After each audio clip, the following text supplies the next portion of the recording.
Hello viewers, আজকে একটা নতুন ভিডিও নিয়ে চলে এসেছি আপনাদের সাথে। আমার হাতে একটা কাবেরীর টিউবার রয়েছে। আপনারা এর আনবক্সিং ভিডিও আগের ভিডিওতে দেখেছিলেন।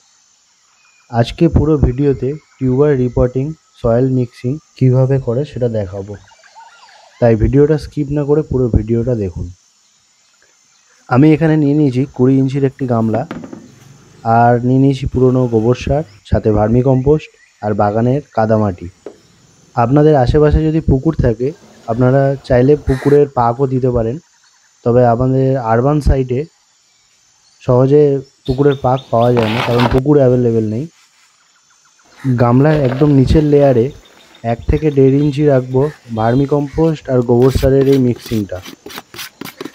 অনেকে এই গোবর সার আর ভার্মি কম্পোস্টের বদলে সর্ষের খোলও ব্যবহার করে থাকে। সর্ষের খোল দিয়ে মাটি তৈরি করলে কমপক্ষে 15 থেকে 20 দিন আপনাদের মাটিটা তৈরি করে রেখে দিতে হবে। সর্ষের খোল দিয়ে যদি মাটি তৈরি করেন তাতে একটা অসুবিধাও থেকে যায়, যদি আপনাদের রেশিও ভুলভাল কিছু হয়ে থাকে তাতে আপনার টিউবারটা নষ্টও হয়ে যেতে পারে।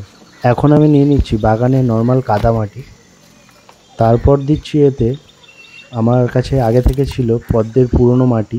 সবসময় চেষ্টা করবেন যত পুরনো মাটি তৈরি থাকবে তত আপনার গাছের জন্য ভালো।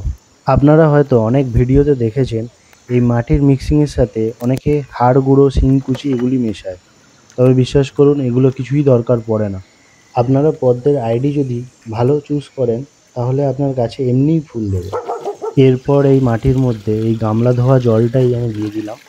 কমপক্ষে মাটিটাকে 6 থেকে 7 দিনের জন্য এভাবে ভিজিয়ে রেখে দেবেন।